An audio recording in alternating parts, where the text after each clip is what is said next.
Hey guys, welcome to the Monday Morning Trade.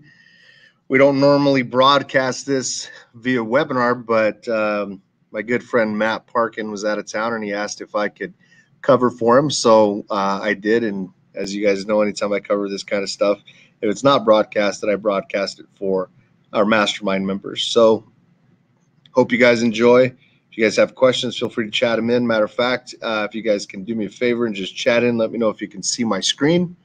And if you can hear me talking. So right now my charts are up. Let me know if you can see my screen and if you can hear me talking. Those of you guys that are on mobile, if you're driving, don't text and drive, but just try to chime in. Thank you, Joshua. Appreciate it. And I'll be right back. I got to grab a charger for this iPad or it's going to die. Dr. Z. Oh, no worries.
All right.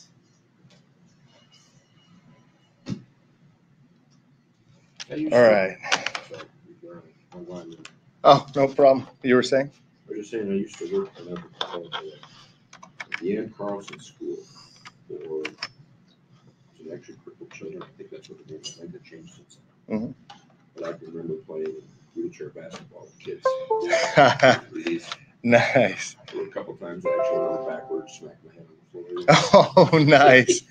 You know, I tried that wheelchair basketball one time with some guys and super competitive dudes. And, you know, I was glad they didn't go easy on me. But, man, these guys are they're good. They're psychos, man. They're crazy. You know, they call it murder ball. They call it murder ball. Really? Yeah, I kid you not. Oh, I didn't know that. And it's not an exaggeration. I was like, you guys are crazy. It was a good time, but yeah, it was amazing to watch some of these kids. And they were very, very good at controlling their chairs. Yeah. And I got better by the time I worked there for about a year and a half. So yeah.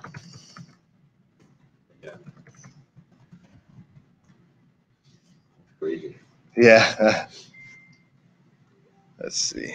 One of the kids got a power chair. It's a 6-wheel monstrosity thing. It looked like a little tank. And his chair was driving 45 miles an hour. Holy cow. Speed on that thing. And this big flag on it. He would go for pizza runs. He's out on the road. Controlling this 45 with a joystick. Oh my gosh. You are insane. Right. Oh, okay. Somebody was asking about this the other day, and for some reason it's not giving me. Let's see.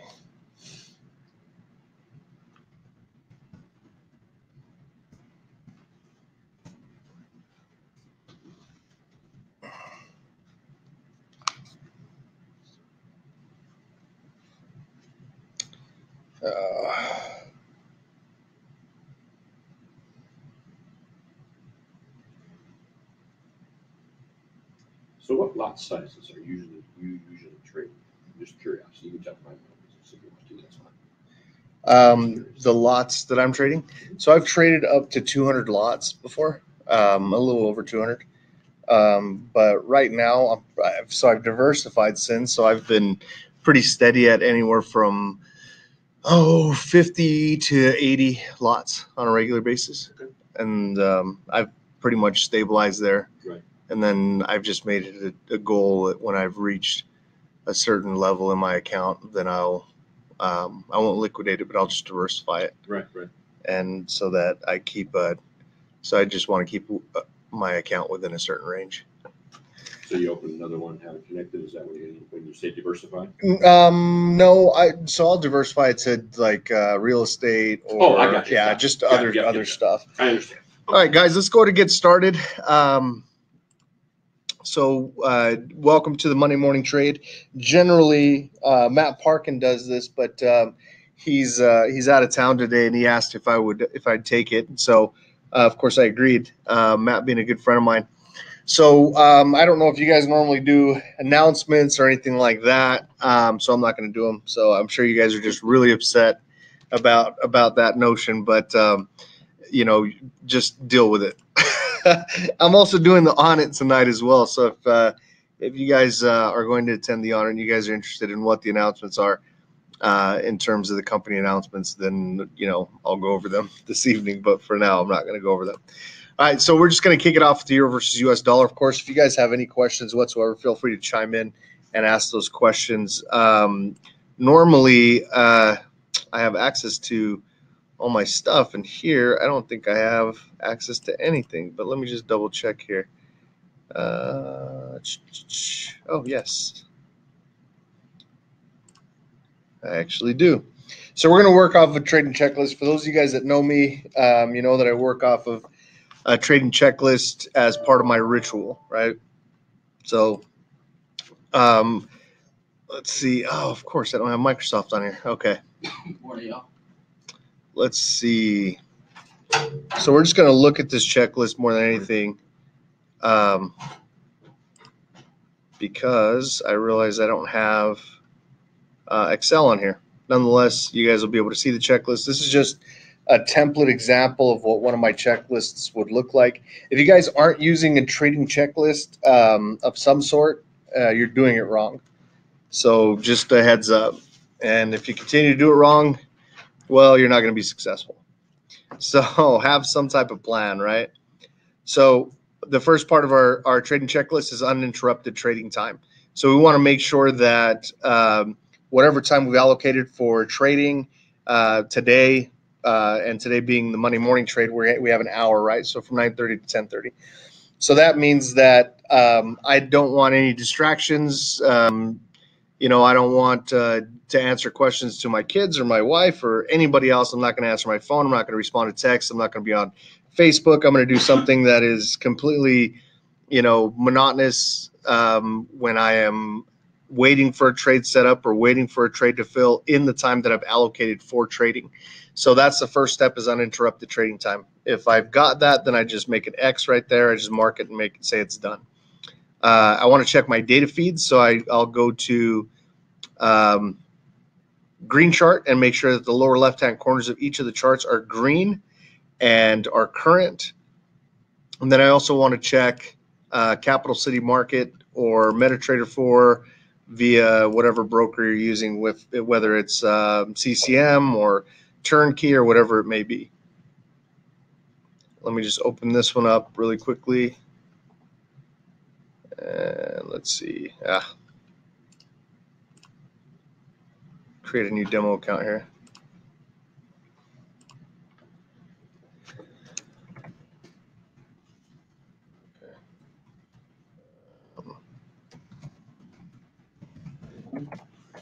All right. We always do.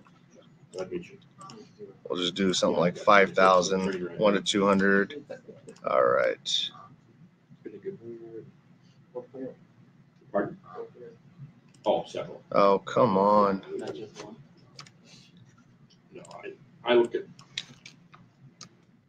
6 and 9 mostly. There we go. That's not- Okay. So make sure this is connected. Right, so if I go to the trade tab, I want to make sure that I can see balance, equity, free margin. I want to make sure that I can see the market moving, other parallel markets moving, the market watch counting, the little thing here connected.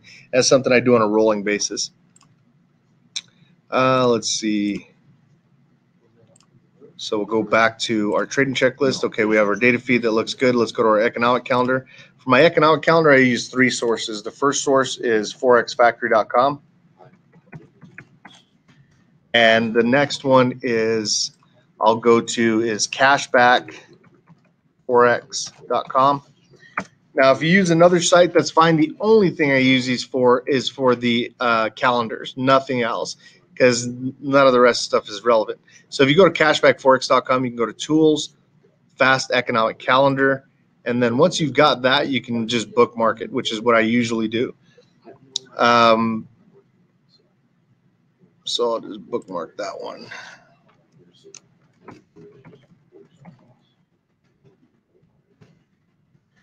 Bookmark it, and then Forex Factory, usually I have that one bookmarked as well. The next one I go to is cnbc.com. You can go to whatever news media outlet you like. Not that you have to use cnbc.com. You can use Bloomberg or whatever you'd like.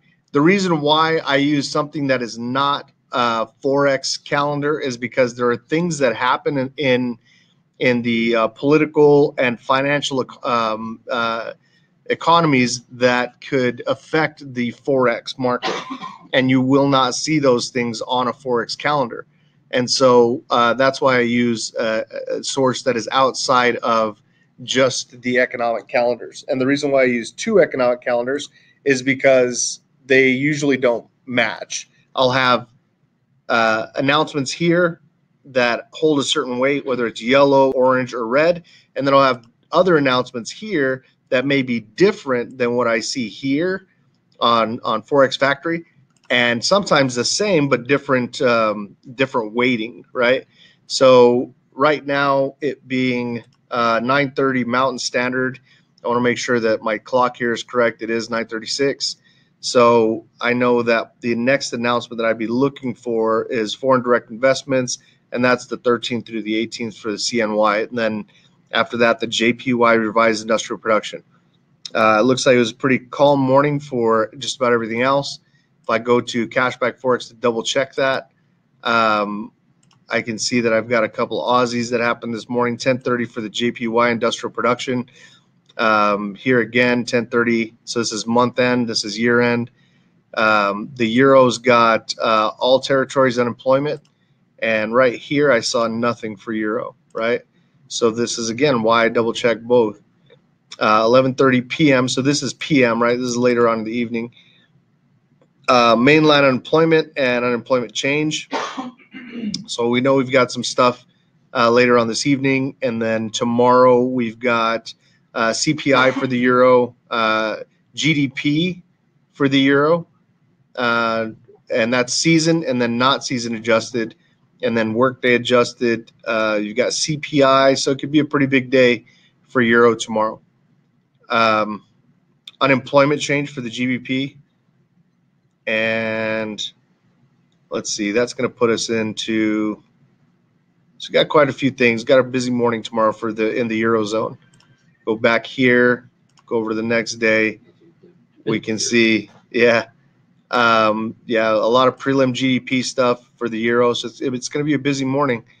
Average earnings index for the GBP, unemployment rate. Here they have it orange. Over here they had it red, I think. Yeah, right there, red. So you can see there's some differentiation. That's why I check both. And then CNBC, not because I trust a word of what they say. It's because a lot of people do trust and hang on to every word that a lot of these media outlets speak, right? And so I want to see what a lot of these traders are looking at and paying attention to. And I like the layout, right? I can go to each tab and kind of cycle through some of the markets without having to really go to a different page, right? It's all just right here. So stocks rise slightly but gains capped as Turkey crisis continues. If you don't know what something means, click on it, read about it. And you still may not know what it means. You may be reading it and not really understand what it means. Just continue to read it and immerse yourself in it. Eventually, like anything else, you'll start to understand what they're talking about. Not for the sake of trading it, but just for the sake of understanding how it affects the market, short, mid, and long term. Europe ends In the red is Turkey's deepening economic crisis sparks contagion fears. Bayer tanks 10.8%. Look at that. U.S. and EU are talking about Turkey. So you probably want to know what the heck's going on in Turkey, right? Asia, Nikkei drops almost 2% as Asia shares slide amid inventory worries over Turkey. There's 3, U.S., Euro, Asia. You kind of think at this point that's probably something you want to know about, right? Did we see anything about Turkey in our Forex calendars? No, so we want to know what that's all about, right? And maybe we'll look at that in just a second. Oil prices steady as emerging markets. Whoa, dim demand outlook. We'll skip gold and bonds and go to Forex. Euro emerging markets will, as Turkey drives investors to seek safety. A lot of times when investors start seeking safety, they're going to look at places other than the traditional places, right? A lot of people like silver for safe havens, things like that. And so if they're evacuating certain markets, you probably want to be aware of that, right? What markets are being evacuated? US, Euro, is it just stocks? Is it going to affect the foreign exchange, which it likely will with all of this news, right? And then I like to read whatever the top news is right here. Goldman Sachs warns about U.S. companies' emerging market exposure as Turkey crisis flares up, right? So what are they talking about? Let's click on this. Let's find out what's going on. Let's see. I'm going to give it a quick skim real quick, and I'll give you guys a skinny. You guys can obviously read as we go along here.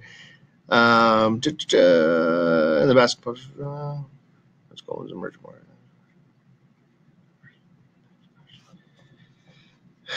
Turkish lira continued downward spiral Monday with 7% drop, plunging real Friday. All right, sales of U.S. companies.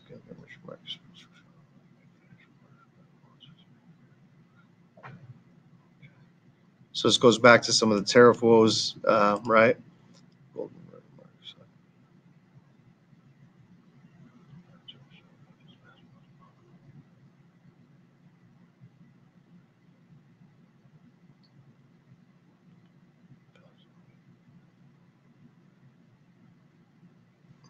So here you see Turkey crisis strengthen the U.S. dollar, right?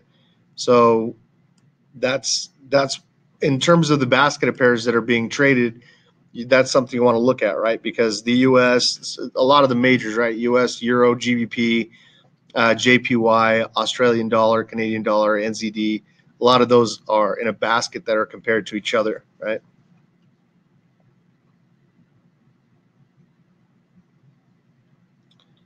All right. So there's definitely a lot here. It's not just, so this is a result of a lot of things happening geopolitically, especially with some of the tariffs. That's playing into it. So I would definitely recommend looking at these 3 things. Look at the emerging markets, right? And how that's affecting the Turkish lira and how that plays into the tariffs that are being imposed from the U.S. on other countries. All right, so it doesn't look like anything that would affect. I mean, let's see. Let's make sure.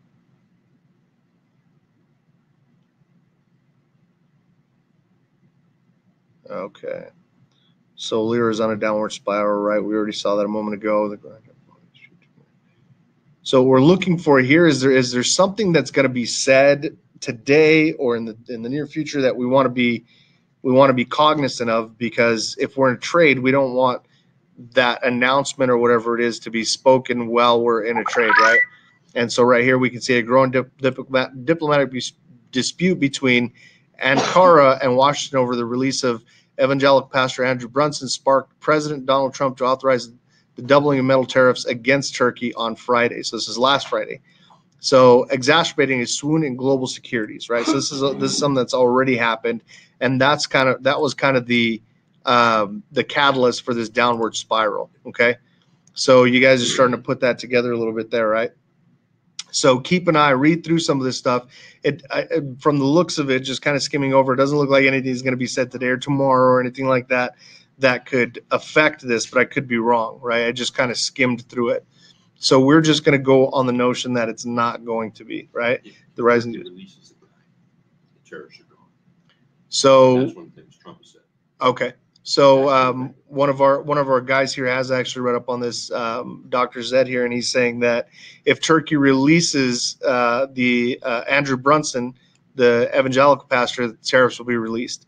So Trump is obviously using that tariff, that increase in tariff, to negotiate the release of Andrew Brunson. So I don't know that they have anything scheduled, or I mean, they could all of a sudden just today pop out and say, okay, he's free, right? And that's going to cause for the market to react. But short of that, obviously that's why we have exit methods, but it doesn't look like there's anything scheduled. There's nothing that we're expecting that's going to be said today or even tomorrow that would spark the market to go in one direction or another. Okay, so cool stuff. Read about it. This is awesome stuff, guys. This is really interesting stuff. The more you immerse yourself in this, it's like a secondary education, right? It's something that you all of a sudden get a more of a global perspective as opposed to becoming very nationalistic. The more you read about things that are happening around the world, the more you realize that we're all very symbiont, that we work together, and we're part of a global community. I know that in the minds of a lot of people, just based on a lot of Gallup polls and things like that, I think people in the United States are the persuasion that if something happens in the U.S., for example, if like the U.S. collapses and is overtaken by communists, that's it. The world's ending, right? God is coming because the United States is gone, right? I'm sure Rome felt the same way, but it's not the case, right? We're not the only country in the whole world, and it definitely doesn't revolve around us. So it's good to know what's going on around the world to give you a more global perspective, especially as a professional day trader. Okay, so that covers our economic calendar. Generally, you can jam through economic calendar much quicker than that. For one, I'm explaining kind of my process. For two, there's some interesting stuff. And usually if there is, it pulls my attention in that direction, and I want to read about it, and I want to, just kind of educate myself on what it's all about. So sometimes that happens, but for the most part, you check it, you make sure nothing's going to get in your way, and then you're able to trade. Let's check our trend. So that's the next step in our checklist, right? So we'll go to trend. We'll use a 240-minute chart. I'm going to go to a clean chart, and I'm just going to kind of pull it back a little bit, and you can see that we've actually hit the 113, I think, pretty close to 113.6 right there. And we haven't seen that price for quite some time. I mean, this chart is not going back far enough, but if I loaded some days, it would. Nonetheless, we're in a downward trend, right? So let's kind of channel that a little bit. You see we got some really nice tops right there that match. And let's see. And the bottom's not quite, right? I mean, otherwise would have broken out of this downward right here a little bit. Let's see if I can adjust this a little bit.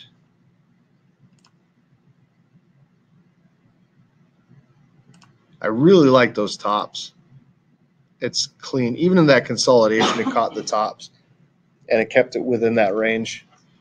I've only got 1-2 points of validation for the bottom, and actually that bottom happened on a gap. So the gap happened, a gap below, close the gap, and then we've had this continued run below the line, and now we're kind of coming up above it. So I want to see if there's any major levels that we touched as we came back above the trend. So there's 76.4, 78.6, about right there. We're still a ways from that, but we would still be in a downtrend here.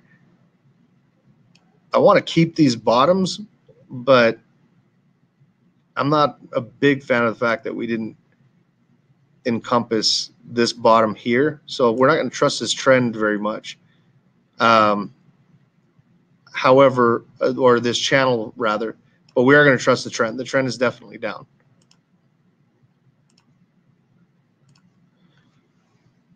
So we've got a short trend. Let's look at our OHLC, our previous day, high, low, open, and close. For that, we'll use our 1 day.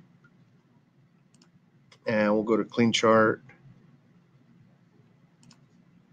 So what we're going to do is this is going to be Sunday. Well, actually, Sunday to Monday is still at play until 3 o'clock. So this is actually going to have to be Friday's calendar or candle. And from the open of Fridays to the close of Fridays was about 115.4 pips. From high to low, we're looking at about 148.5. So if we took 50% of that, 150 would be about 75 pips. And then 150% of that would be more like 225 pips. So that means that we're going to move anywhere from 75 to 225 pips. Considering what the announcements look like and what have you, it's probably going to be closer to 75 to 100, right? We've already moved from bottom to top about 68.7 pips. So we're almost, it looks like we're almost that. We haven't even hit that low range of our OHLC. I guess if you look at the close of the previous to the bottom, yeah, even then, right? I mean, because we're only at 67.8, so we haven't even hit 75 yet, which, happens. It's not like it has to get to 75, but we probably, if we're gauging how much the market's going to move on a day like Sunday, Monday, from Sunday at 3 o'clock to Monday at 3 o'clock, we could look at that OHLC from Friday and determine what kind of day we're going to have based on our technicals and our fundamental analysis, and kind of get a good gauge of what the market's going to swing like, right? Okay, so we got our OHLC. Not a lot of help today, but there it is. Now we want support and resistance. Normally I draw on a 240 for support and resistance, but today we're going to do a 60-minute. And when you guys see the market moving and it's, you feel like you're losing ground, that's the time to step back and just take a breather. If you try to jump in and try to catch some of that movement as it's running, those are the times you'll find yourself in lots of trouble. He's probably going to the wrong spot. Yeah, he's one of our members. Okay, so let's mark our current market price, and then we want at least 2 to 3 lines below, 2 to 3 lines above our current market price, and separation of anywhere from 10 to 30 pips. So first one is going to be down here. We can see that one. We've got a little bit happening here, and let's try to put another couple lines up here. And let's see. Let's get rid of this one just because now we've got some lines above and below. And let's see if we can find some mutual ground between some of these. We may have to go back for validation. So if I measured right now, for example, this line right here to this line is going to be 60 pips, right? We need to cut that in half or even in quarters. We could even afford to cut it in quarters if we need to. So if we had this line here, that would work because we got a definite support level there. We didn't use it as resistance there so much, but we did here. So if we added an additional line, say somewhere in here, then we've got both support and resistance, but now we need them to be separated at least 10 to 30 pips. And there is about 19, there is about 22, and there to there is about 19. Here is going to be a little high, 33. So we could just leave that, or we could decide we want to tighten it up a little bit and cut it in half. If we did, it would look kind of like that perhaps. So we know we could go either up or down on that line. So let's just dash that and then go back and see if we can find anything historically that would help us validate where that line should be. To do that, I already know I'm going to have to load some days because we haven't seen this this level for quite some time. I've got 2,000 days to load. How is that? All right, let's go to more. 10 years back. Wow. 9. Well, I don't think it was loading them all, though. I think it was only loading to maybe 2017, but even trying to think of the last time we were at 113. It was 2017. I want to say it was even 2018, right? Let's find out.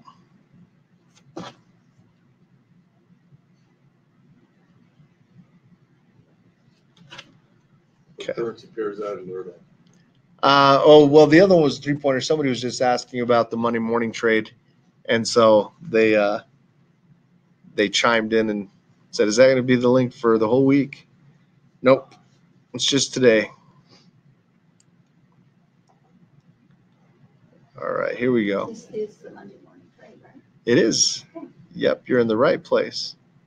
Okay, so that line actually looks really good, right? I mean, look at that. Resistance or support and then resistance. I love when when it's right in between two levels like that. So we're going to make that one solid. We have something down here we could play with.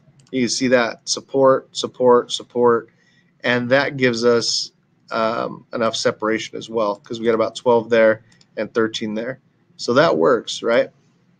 So we go back here now, it kind of all, we bring it in, it kind of all makes sense. Now, I have a hard time with getting those lines too close. Mhm. Because if you only have like 15 pips to work with, Uh-huh. I mean, how do you? I mean, I saw you put like a dot line. I thought, oh, okay, that's good. That's kind of like a could be, couldn't be. Uh-huh. How do you Trade within those parameters? Yeah. Very difficult. I'll tell you how I solved the issue is I moved to a 240-minute chart. Oh. So on a 240 minutes, the question is for those of you guys that didn't catch it is how do you? I mean, sometimes when your lines are too close together, how is it that you trade within those parameters? If you only have 15 pips of separation and your candle just so happens to be 7 pips away from it, I mean, how do you justify that? And so what I started doing was just using a 240-minute chart, and then my lines I could double or even triple the separation. The problem with that early on for me was that I can't. The way I hedge and price average is based on a break beyond a certain level of support and resistance. And so if I'm waiting for a 240-minute break, that might be tough, right? So I had to create lines on 240-minute that I would trade in between, and then lines on a 60-minute that I would hedge in between.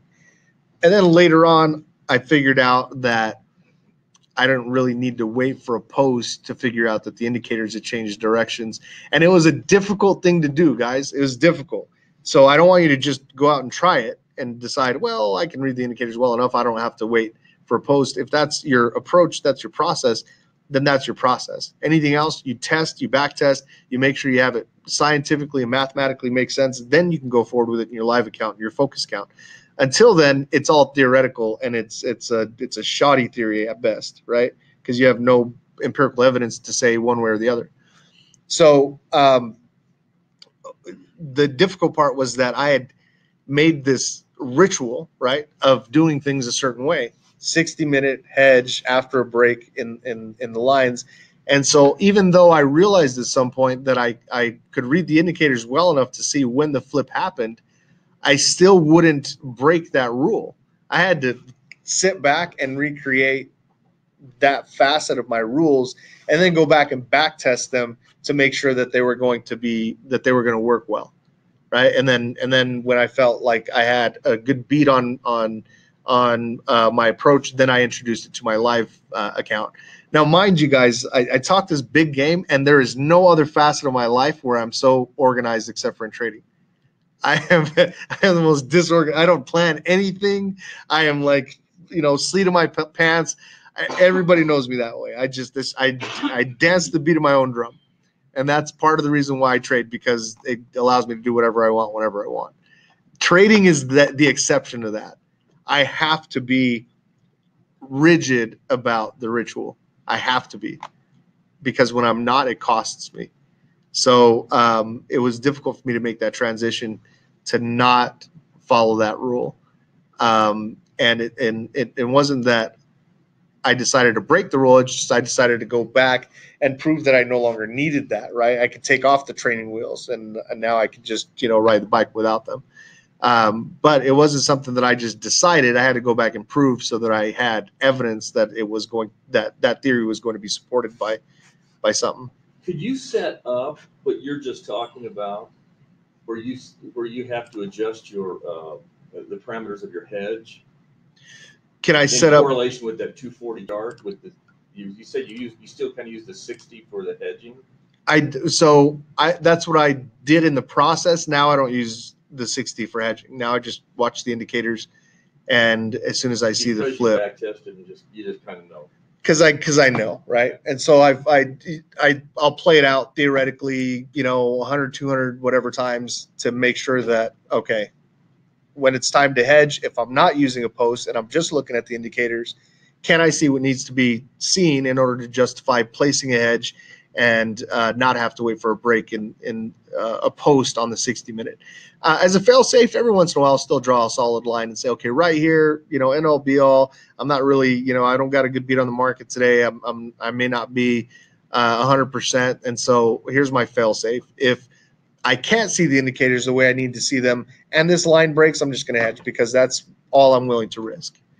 But normally, it's just indicator-based that I decide where I'm going to hedge. Keep in mind, most people that are attending, webinars like this are still new and still kind of, grabbing onto things and understanding, how their approach fits with what they see in the indicators. And so the last thing you want to do is just try to run with that and say, well, if Hiram does it, I'm just going to go ahead and do that, right? Because that's taken years, right? So it's definitely something you want to prove out for yourself. But generally, I'll use 240-minute. I'll draw my support and resistance within a 240-minute, and then I'm only going to take a certain amount between support and resistance for profit. And because I only need 10 pips, all I want to see in front of me is anywhere from 20 to, say, 50 pips of separation and good indication of that direction to take my trade. And then I know I can, get in and out really quickly. Okay, so now we've got support and resistance done. The next thing is hedge and stop loss. So we'll go over kind of the hedging part now. So essentially what we'll do is we want to create a hedge that is going to be anywhere from, if we're going to take, let's just say a 10 pip trade, we want our hedge to be about 25, maybe 30 pips away, preferably less. So if we hedged at this line, which is 23, that's going to put us into the probably 30, closer to 30 pips. So right now, a long trade is looking pretty risky as far as my approach. Now, I also like that line for price average. So if I don't want to make it too complicated, but if we get good indication on that blue line and it's not breaking, it's going to bounce and we're upside down on a trade, it probably wouldn't be a bad idea to use it as a price average level because we have about 13 pips. So if we're not hedged and we had to come back 22 pips to our original position, you cut that in half, you're looking at about 11 pip trade. So you do have enough room to catch a bounce to resistance and price average out of your trade. So you do a price average out of a 2-to-1? I price average at a 1-to-1. So if I'm in a lot size of 1.00, my price average would be 1.00. So if we bought, that would be our hedge position, a post beyond that 60-minute line right there. And we'd also consider it as a price average. And obviously that wouldn't be in combination with a hedge. If we sold, this is 17.5. That's a beautiful line. That's where I would hedge because a post above that, even if we allotted for 10 more pips beyond that, you're looking at about 27, which puts us right in between that 25 to 30 pip. And then our price average, we can see a lot of resistance up here. These are where we consider price averages. This is not necessarily what we just absolutely execute. It's where we'd consider them, meaning as the market approaches that level, we can review that level with indicators and determine if we see anything that looks like the indicators starting to pull back or whatever the case may be, or technical analysis or what have you. So it definitely entails other disciplines. If you haven't practiced hedging and price averaging, over 100 times in back testing, and it's proven out for you, then don't try it in the live market or even in a focus account. So just for good measure, I want to have some levels down here. Look, that's a really good level too for price average levels in case we blast through that blue level right there.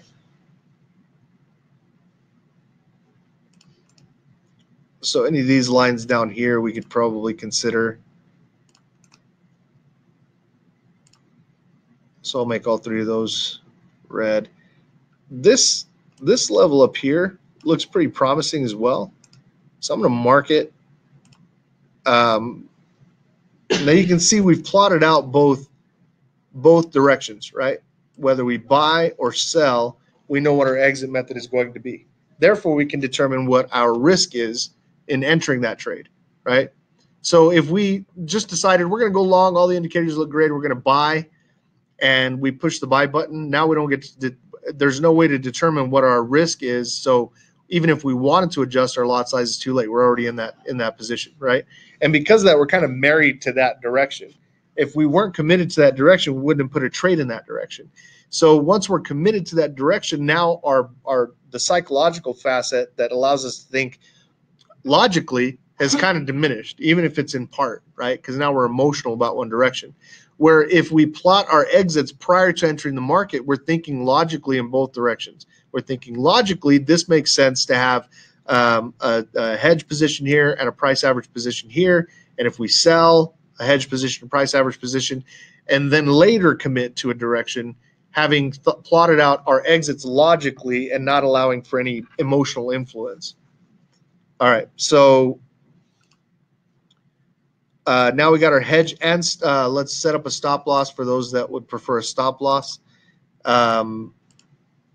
We've got about, it's crummy, but here you go. There's a better way to set up stop losses, guys, but I'm not going to go over that today just because there's light members on here and that would just confuse you. 27.1. So a buy is definitely less risky than a sell if you're using a stop loss. These pink lines are your stop loss. All right. And then in just a second, I'm going to really confuse the heck out of you because I'm going to show you guys how to, those of you that aren't familiar with it, I'm going to show you guys how to figure out your risk. Let's see. All right. Now we've got our hedge stop loss. We got our price average. I traded 96% win rate. Let's just use an 85%. Okay. That means that we're only going to risk 2% of our account. Risk 2%, not gain of 2%. That means that if we have a 30 pip drawdown and we have a $2,000 account, what is 1% of 2,000? That's 20. So 2% of 2,000 would be $40. That means that if I had a 30 pip drawdown, let's say I'm going to draw down, well, let's just use that pink line above us right there. At the 43.7, so let's say 44 pips. So at what lot size would I equal $40 with a 44 pip drawdown? It's going to be less than a 0.1, right? So that's how I figure out my risk because I'm only going to risk 2%. Now, it's based on my win rate. The amount that I risk is based on my win rate, which if you think about it from a mathematical perspective, it really doesn't make any sense, except for that we're considering hitting concurrent losers. And if you're risking more than 2% on an 85% win rate and you have concurrent losers, it sets you so far back, even using that compounding, it could be a week before you get back to break even. So, or beyond 2%. So that's why we use that. We associate the amount that you're going to risk percentage-wise of your account based on your win rate because of concurrent losers and not any other reason. Because mathematically, it wouldn't make a difference, right? How much percentage you risk per trade based on your win rate, at least. All right, let's check Fibonacci. And for Fib, we're going to use a 240-minute chart. At a really nice Fib sequence that's just held up really well, even though we had some sideways. I'm going to erase this here for a second and I'll show you. I'm really particular about Fib, so I don't like anything that doesn't adhere to the rules. So if we create a new low and then we retrace, I expect that if a line is broken, that it continues to the next level of Fibonacci. And so you see right there in that range, we went to 23.6 and then we created a new low. I want to say I started this sequence lower or maybe down here somewhere. Nonetheless, let's try it from here. And we just missed there, but we'll give it a mulligan on that one. And then a new low here. And then beyond that, we broke there and didn't continue, so that's not the level. It's probably Nope. I bet it's going to be from here. Right there. Hit it. Created a new low. Adjust. Right there. Broke. Didn't continue. See, that creates a problem for me. But let's continue and just see how this works out from that high to this low right here. So if we're using fib on a 240, we can see that if we're tracking just from this high to this low, we can see that we haven't seen retracement to 23.6, and now we're starting to see a little bit of a down push. Let's try it from one of these other peaks. I think we were just using that one, right? So let's try this one. So from there, that hit flush and then created a low. And there, no retracement. There we got 23.6% retracement and then a new low. And there, that gives us 23.6 and a reversal. Look at that, a red candle. So if that's the case, we could obviously go either direction. We could still break up from there and go up. We could create a new low. In any event, it's giving us about 30 pips long and about 20, 30 pips low, short. Not a lot of help in terms of Fibonacci. Now, where does trend play here in this? We're in a short trend. I think you came late for that part. So you determined we're in a short trend up. down. Oh, Yeah. so the 3 days is short term. We've been in a short trend. Let's see. Sorry. No problem at all. No problem at all. So we've been in this short trend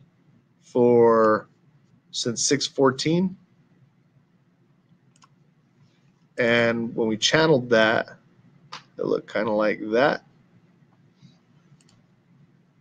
And we broke the short trend right there, but to the short side.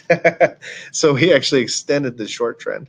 And then our 78.6 was hitting right on the gap, wasn't it? So I like fib levels. Oh, maybe not. Oh, it's because I had it adjusted a little more. Yeah.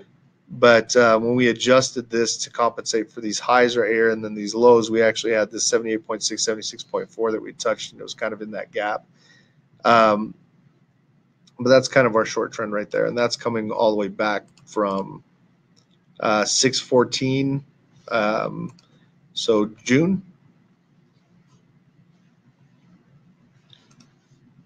But that's part of, so early on in the checklist, so we have uninterrupted trading time, data feed, economic calendar, trend.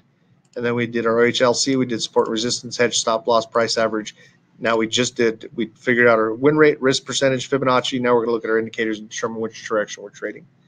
So we've checked fundamentals, technicals, and now we're looking at indicators to determine, because that's where our weight goes. That's where we put all of our weight in combination with the rest. The rest is more giving us direction, or rather destination.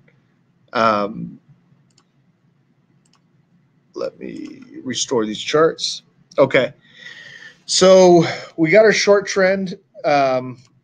So not short term, but short as in down. So we got our downtrend. Right now we're sitting on support at 113.945, at least what we have identified as support within this sequence.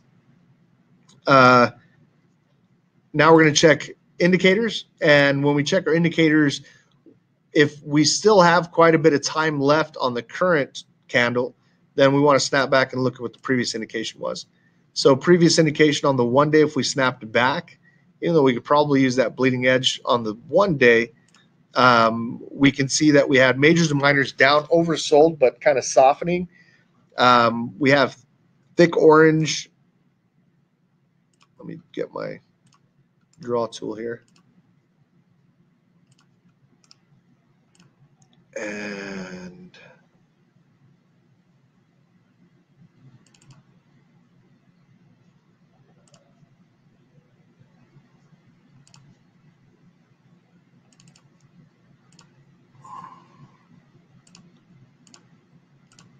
okay. Oh, I already got it there. Well, okay. So we can see that our thick orange is at negative 100. Hasn't flattened out yet, and it was like negative 50 prior to that. and then we've come down to negative 100. We've obviously had some stuff geopolitically that's happening that's caused for this extension, right? And so now we've got negative 100 on the thick orange. We've already had that chomp. Blue dotted is pointed up, thick orange is down. Thick blue is flat, and thin orange is down with the thick orange. So we had 3 points here to the short side, to the sell, right?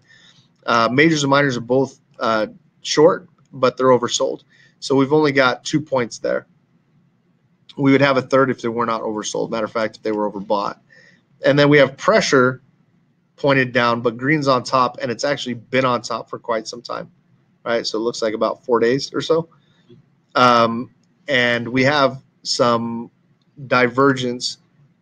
Now it looks like we're having positive convergence, right? Because green is starting to lean into red a little bit, but red really isn't giving up any, allowing for green to pass below it. If green passes below it, then we could see some continued movement in that direction. Otherwise, what's likely to happen is perhaps some softening first, and then we either recommit or turn around, and that could last days sometimes. So, be aware of that. So leading into the next day, obviously we got a gap down. So we did get some of that continuation for roughly 50 pips. And then we closed the gap, and now we've kind of settled halfway through, right? We kind of looked at that when we looked at our OHLC. So the day's not going to be a lot of help. Let's look at our 240 minute.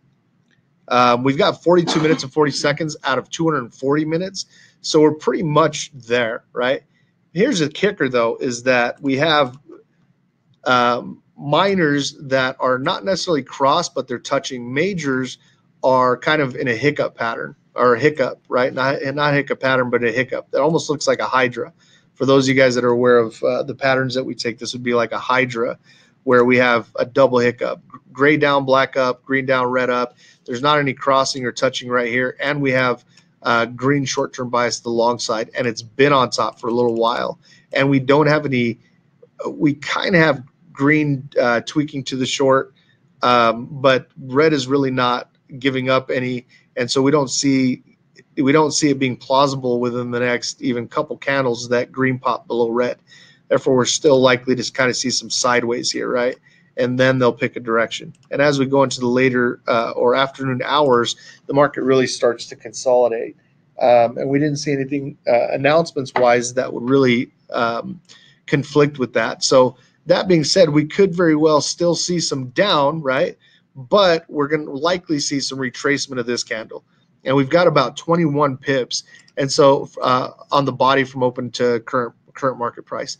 And so even if we took 50% of that would be a 10 pip trade. Let's decide if that's going to be the right call there.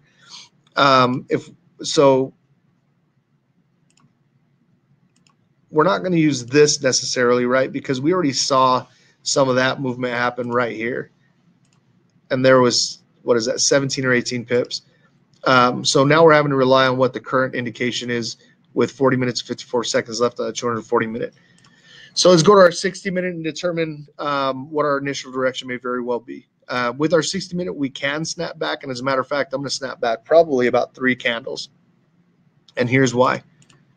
Because right here, we can see that we overbought, and we created kind of that four-way, almost a four-way, which is reversal, right? And we caught the reversal, got us a cross on the major, and minor were already crossed and committed. Now here's the part that's really interesting, is that we had negative convergence on pressure. Green started to lean into red, and you can see red kept its trajectory, which gave it that that path of intersection, right? Which is what we're lacking here and here for the most part. I mean, now it's getting closer, but the day's not up yet. And so then we got that commitment, and there it is, green pops below red, and now we've got major minor committed, and so we saw a little bit more of that continuation to the short side. But following the majors and minors down, they follow next to each other and not on top of each other, so there's no overlap. So you have minors, you have majors in 4 distinct lines, and then as they become oversold, they've intersected. And we've got a clean intersection right here, which creates a 4-way pattern. Again, for those of you guys that are not aware of the patterns, This is one of our proving ground patterns, but with 39 minutes left, we can't necessarily count on the 4-way pattern quite yet. The other thing that we have going for us is that we're on what we've identified as support. So not only do we have a pattern that if it holds up is good for a retrace of at least 5 pips, but we also have a level of support. Now we did pop on bottom with the green, but we did also see some down movement. In combination with what we were seeing with the 240-minute chart, where we're likely to retrace, if we counted from this level up, we're looking at about 17.5 pips, and we're only looking to take a 10-pip trade. So if we wanted to take a 10-pip trade up and we wanted to be as thorough as possible, then we probably want to wait for this 5 minutes to come back down, which it looks like within the next 5 to 10 minutes, it should start making its way down. If we're lucky, it will, in the next 3 minutes and 25 seconds, start that downward push and become oversold within 5 to 10 minutes thereafter. So we're looking at anywhere from 8 to 13 minutes for our 5 minute to get oversold. And then when we're there, we see that the 30-minute has been oversold for a while. That may very well give us another kick, which would give us some wick to the shorts or shadow to the short side and potentially positioning for a long trade.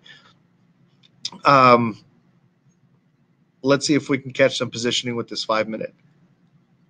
My hope is that it stays exactly how it is for the next 2 minutes and 54 seconds. Otherwise, what will happen sometimes is the majors will come down and the minors will take a few instances to channel. I don't like the 5 minute outside of 10 to 15 minutes before the top of the hour or 10 to 15 minutes after the top of the hour. So that gives you a 30-minute gap between 15 after and 15 till, that the 5 minute is not consistent. And look at what it did, of course. All right. Well, minors did follow, which is good. So, but this is usually cycling. So if we post this way, majors are down, then minors will arrive oversold at the post. So the very new candle, minors will then be oversold. If they're not both pointed down or minors have just arrived, sometimes majors will kind of point up. And then as minors cross down, and then majors will come down as minors go up, and then majors will push down again, and then minors will agree, and then finally we'll have something we can use, right? So let's see what happens with this 5 minute. It's got 1 minute and 40 seconds. I'll show you guys some examples. Let's go back and look at some of those examples that we were just talking about right there. So here's a good one right here, right? At some point, you see that wick, at some point, the majors are probably pointed up. And then majors point up, minors point down, and then majors point down, minors point up, right? That's exactly what we were just talking about, right? And then majors continue, and then what happens? Usually minors agree after that. And then minors agreed, but majors flattened out. But generally, that's what I like to see. When that shadow happened, that's what I would be looking for to, something that's obvious for positioning. And then you would get that pull, right? And that gives you positioning. That's 5.2 pips of positioning on a 5 minute chart. Hypothetically, if that's where we chose our entry based on the 60 minute. But you can see that's kind of the sequence that it'll run through sometimes. If it's not just a clean oversold major minor, after kind of a pullback on the majors that never left the overbought. And they've kind of entered the channel now. So we could very well have some of that like bootleg type scenario where minors are down, majors are pointed up, and then you see that pull up at least momentarily before you get the wrap back down. So we're only 6 minutes before the end of this session. Let's go ahead and go long. So $5,000 account, if we are trading at, and I don't have my calculator because I can't access my site. So if we're going long, then that means that our exit for hedge is about 20 pips. So let's just say 25, and our stop loss is 43. So at 25 pips, if we've got a $5,000 account, we're using 2%. At 25 pips, that's a 0.2 lot size. Actually, sorry, 0.4 lot size, because that would give us $100, which is 2% of 5,000, correct? So that's a 0.4 lot size that we'd put in for that many pips. So that means right here, I would 0.4 and I would press the buy button and try it again, buy, and then we're going to shoot for 10 pips. Now, this is a really risky trade. Why? Because we're in a downtrend. We have some consolidation here, and we have a lot of things telling us the market is going to pull down, but we have some things that are telling us that we could get a kick up still.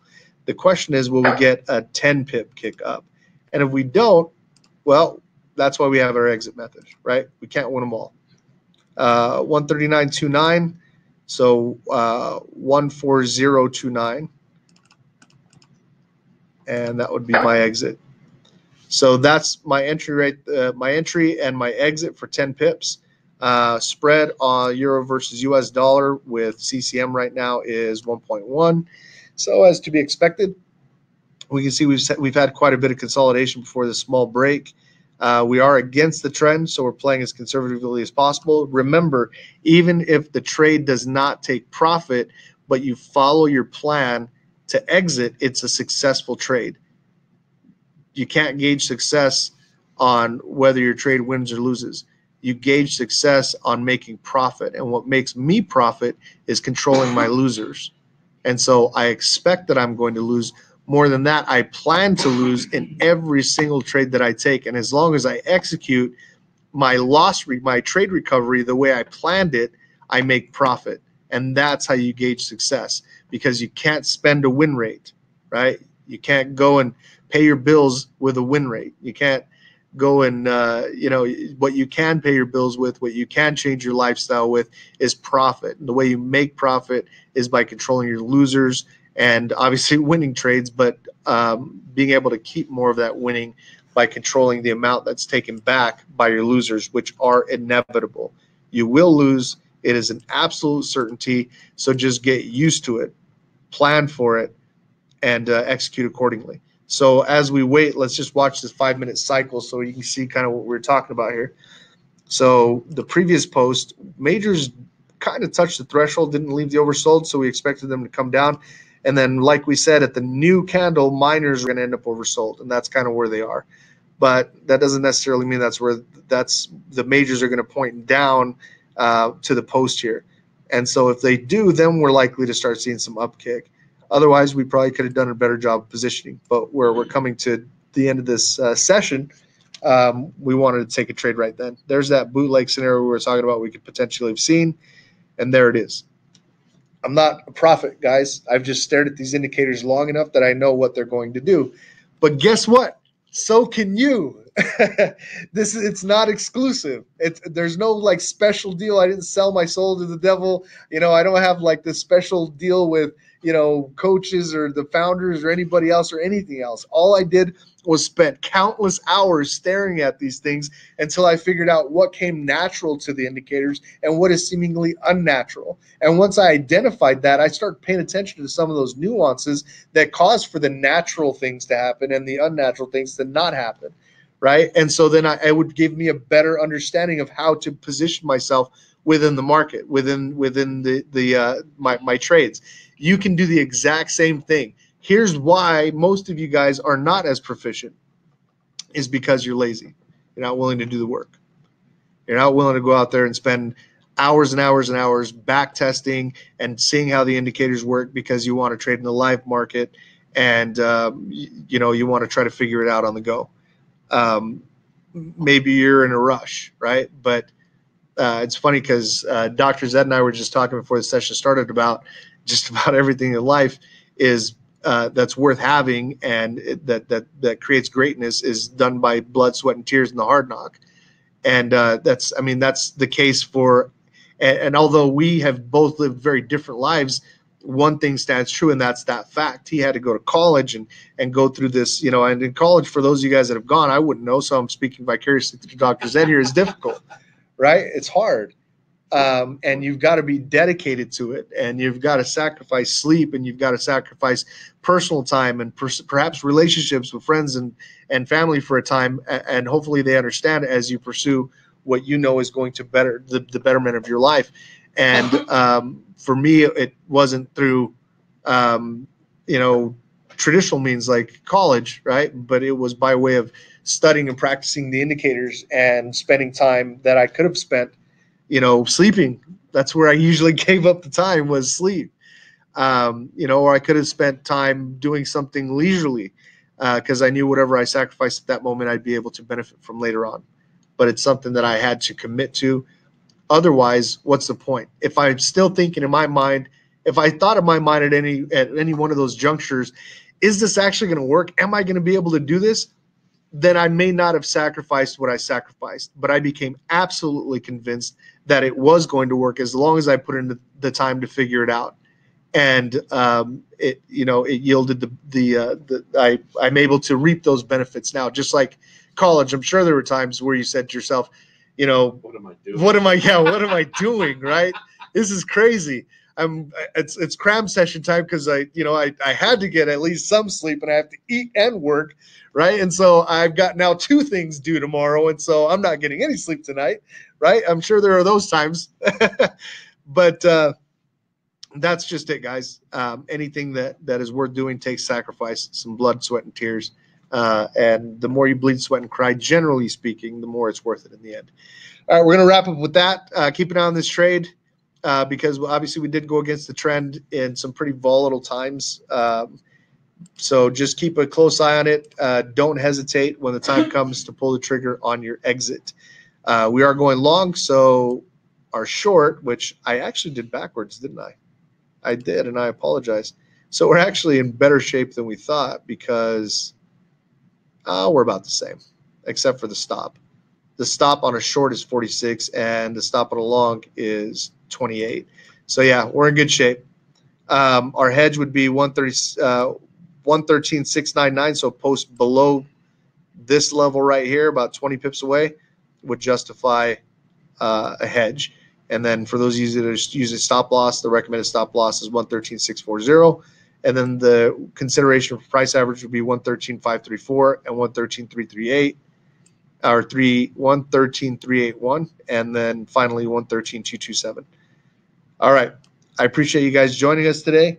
If you guys have any questions, feel free to email me hereafter at hiram@daytradesmart.com. That's HIRAM@daytradesmart.com. I will be doing the on it as well, so we'll try to review this particular trade, and I'm only doing the on it today, so I don't do the on it on a regular basis anymore. Again, Matt Parkin, a good friend of mine, went out of town, asked if I could cover for him, and I agreed. So I'll be doing this session and the on it. So we look forward to seeing you guys tonight. Have a good one. Thanks. Thanks, Hiram. My pleasure. Sure. Thank you. Did you get a chance to order already? Lunch?